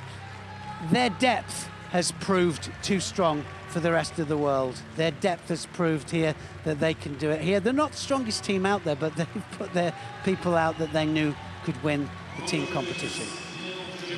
France were runners-up. It's not a bad effort. Think about it. Fantastic effort. It really is. It's a great effort. Korea get the bronze medal, and just looking, and Russia, of course, win the other bronze medal. Great performance from Mukai here. The Japanese team: Harazawa, Hisayoshi, Yoshida Tsukasa, Tatsukawa Arata, Ono Yoko, Mukai Shoichiro, and Asahina Sara, who feel a little bit hard done by. Never got in there, did I? Not needed. Well, we've got quite an awarding ceremony to go through here, because, of course, we've got two bronze medals to present, a silver and the gold, but there are quite a number of athletes who are going to be up there. So it's going to be a little bit of a, you know, a collection of bodies and people and dignitaries, you know, the whole bit there. So please stay with us. It's only one awarding ceremony that we've got. Just stay with us as we bring you that. There is the technique that just sealed it for Japan here. You can see that he's well in there, Mukai, isn't he? And look at the hips, look at the chase, and look at how he just rotates him and directs him down onto his back there with the hands. And he knew it had gone Clerget. Quick little eye there just to see if it was Ippon, but it was. And the celebration there from Yoshida just says it all. Who takes a second gold medal. Second gold medal, and how many of them take a second gold medal Asahina. there? Asahina, Sarah also takes a second gold medal. Yoshida. And Yoshida. They're the two gold, to double up with a gold medal. In the individuals and the team match. So not every one of the Japanese fighters that competed in the individual competition competed in the team. Abe missed out on doubling up. He's at 66, so it would have been a big ask to push him up to 73, but he could have done. Takato Nawahisa, now that would have been a big jump from 60 to 73, so that would have been something. Abe Uta at 52, you wouldn't want her mixing it at 57 when you had Yoshida anyway. Arai Shizuru, she could have come through and taken Ono's place, but why not? You know, let someone else have a run out. Hamada Shori, you don't want her mixing it up at plus 70. She's an under 78 kilo category fighter, and those were the others that could have done it. Unfortunately, they didn't get a chance, but what it did do was to offer up others to come in there and say, I'm a gold medal winner. And not only that, you know, it's about getting your people out there, getting the winning process at team level and individual level. Brilliant. And just a little note about, you know, someone who had gone to a World Championships and failed to win a fight throughout the whole day, but was on the winning team. They later went on to win the Olympic gold medal. So experience of being around that winning team is really important. And I remember the tears from the particular athlete that I've got in mind. And she was embarrassed because she was on the, you know, Japanese team that won the gold medal, but she didn't win any of her fights. Later on, she went back to the same place to win a gold medal in the Olympic Games in Rio. So the World Championships, we had the World Championships there, blew out in the team. Did nothing in the team event, you know, lost all her fights. But when she came back, because it was haunting her, she had a bad memory of Rio because she lost all her fights Came back in Rio 2016, individual, took the gold medal. Well, there you go. And Tachimoto Haruka, that was, sorry. And that kind of experience is just you can't put a price on it. You absolutely cannot put a price on it. So we're just about now to start with the bronze medal awards, and I think that we're going to see the teams marching up, and I'm going to leave it in the very capable hands to introduce the names of the winning team. Cheers, pal. And we'll try and make some comments as they come up as well. Brilliant stuff. And I've got to say, the end of 8 days of competition, team competition, just really puts an edge on everything. It really does, because, I mean, all the people that have been involved in the World Championships, the competitors, all the people that are involved in the organisation of the tournament. I mean, 8 days is a long time, non-stop judo, but at the end of it, we're still there full of energy for the teams. I like the format, by the way, of having just the two weights. I've been to, I don't know how many World Championships I've been to now as a spectator and watched and enjoyed them, but sometimes it can be a bit frantic when you've got 3 or 4 weights in one day. Here we just have the 2. I think you've got a better focus. You've also not just focus as you sit there and you pick out the contest that you want to watch, but also on the stories behind, you know, the medal winners or the ones who go out in this round or something. You really get to see, especially with 3 mats, you get to see most of the judo. When you've got 4 or 5 mats, it's virtually impossible. It's just so much to watch. But with 3, you pretty much get to see wherever you are. You know, this is a good venue as well here in Baku. I think it's the National Gymnastics Center. And that lends itself to our kind of layout for judo. It's nice and high up on, you know, a raised platform that's sprung, so there are less chances of impact injuries. It's got a nice floor. I was up there. I didn't get thrown myself, but, you know, I just walked about a little bit. It does look bouncy up there, doesn't it? It's nice. It's a good one. And the layout and the presentation of our events now, either at Grand Prix, Grand Slam or World Championship level, makes for a nice experience. You've paid your money, you want to come in, and you want to be in a nice venue, you want it to be bright, you want it to be comfortable, you want facilities here that you can get something to eat and drink, you want big screens, huge screens with high definition that you can get the replays on, good information about what's coming up. They flash up on the screen what's on what mat, what's coming up next. So you've got quite a good idea. The only thing I'd say that I didn't see that they have had previously, and I saw it first in Essen in 1987, I think that was it was like one of those big chess matches where the pieces move. And what they did was to show you the draw sheet up on a big screen. So they flashed up, it was, if it was the... Well, they've done that in Japan as well, haven't they, That's nice on a see. few occasions. And it makes it quite clear as We to could how do they've that. got there. Yeah. I shall suggest that to our chief, Matthias Fischer. He knows all about those things. And just once in a while, put up on the big screen the state of the draw. It could be when the draw is that big. You've got 84 competitors in there. I don't care how big your screen is. When they put up 84, you're not going to see them. So it could be that it will disappear. You might want to do it from the quarterfinal onward, and then at least, but by that time everybody knows anyway. I like it. Good idea. I take it back. I take it back. Right, it looks as though we've got some action down in the far corner, but as you can imagine, organising the teams and getting them all lined up and getting them ready takes a little bit of a time, and it's understandable that when they step off the mat, they're going to get pressed and there'll be handshakes and back slaps, and maybe some media have got in there that will slow them down, and a few pictures and things, and then the changing from the blue judogi into white. It has been almost 10 years now since we saw a blue judogi on the podium, and there's a really good reason for that. Japanese sport, there's certain traditions, and the blue judogi is used only for competition purposes to identify one player from another. You very rarely see it when you go to the top class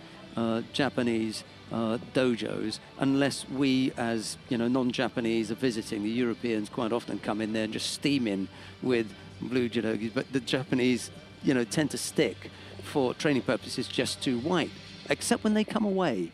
They also get involved in the blue judogi thing, but some in their clubs. I think that a lot of that is tradition, isn't it? Yeah, absolutely. Because the white kimono is how it all started, and it's the absolute traditional. Yeah, and it's not unknown in other sports either. You go to Wimbledon, they don't have the same kind of coloured clothes in and everything. It's all white. And if you go to Lords, for example, you're not going to play in coloured clothing there during the more traditional 3 or 4 day cricket, and certainly with test matches, it's all white. Wherever you go in the world, no test matches are played in coloured clothing. So there is this understanding that certain things have certain symbolism, and in judo it comes down to that, to the white judogi, and we have that on the presentation. So they'll all be there resplendent in white judogi shortly. It shouldn't be too long. We'll be with you with the presentation. 4 teams will be up there. Japan, the gold medalist. France took the silver. It was Korea, and it was Korea and Russia who came up with the bronze medals. Now, there will probably be more players up there than were in the final 6, because the number of players that were used were greater. So with some teams you see 8, 9, 10 of them going up there because they've actually competed in the team event.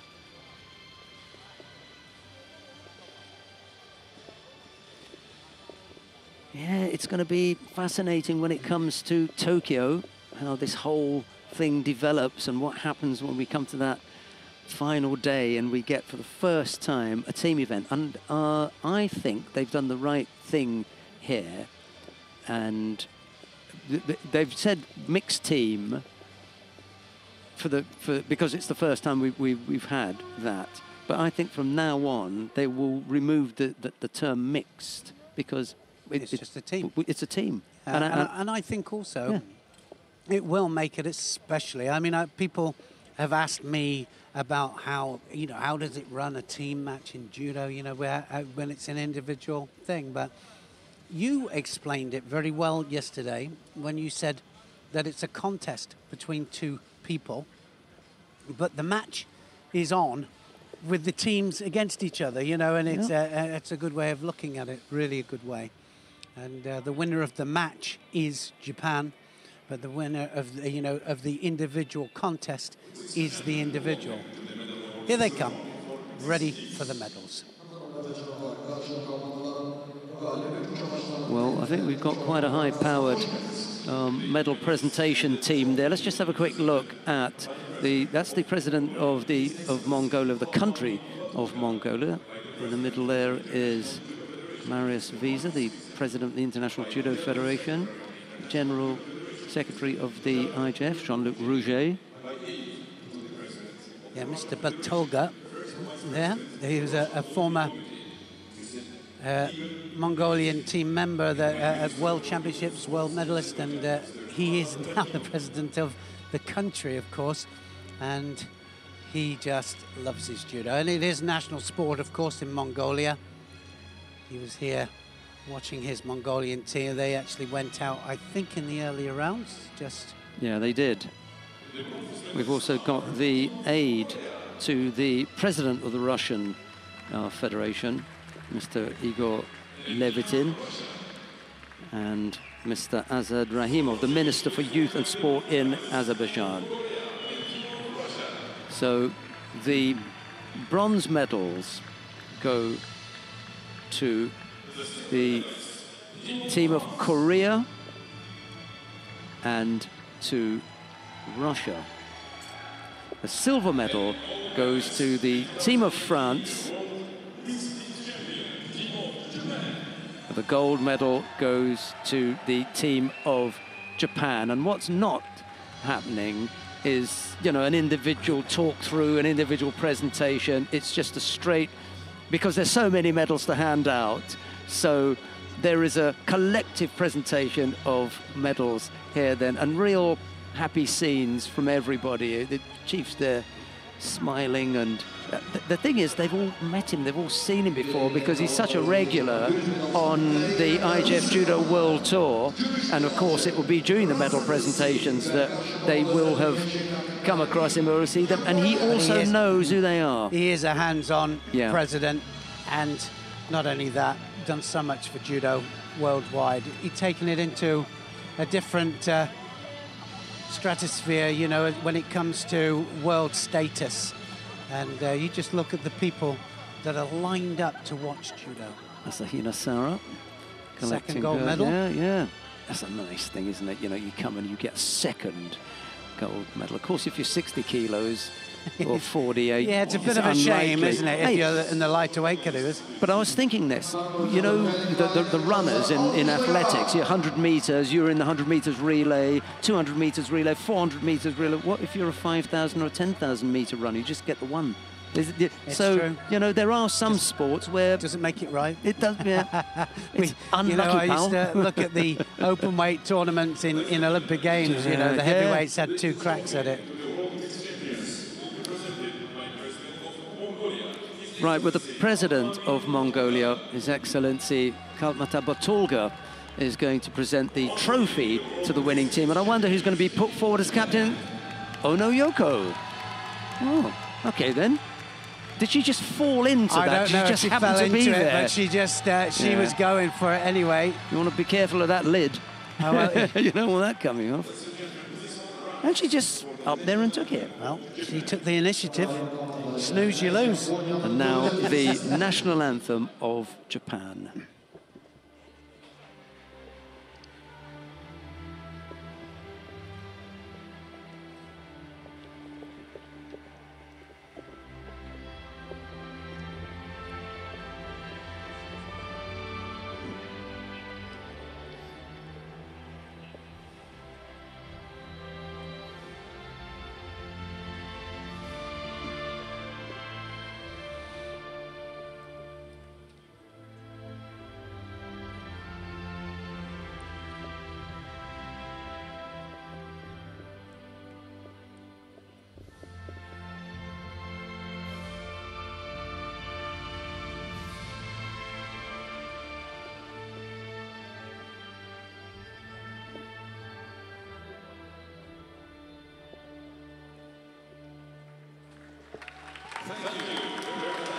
Wow.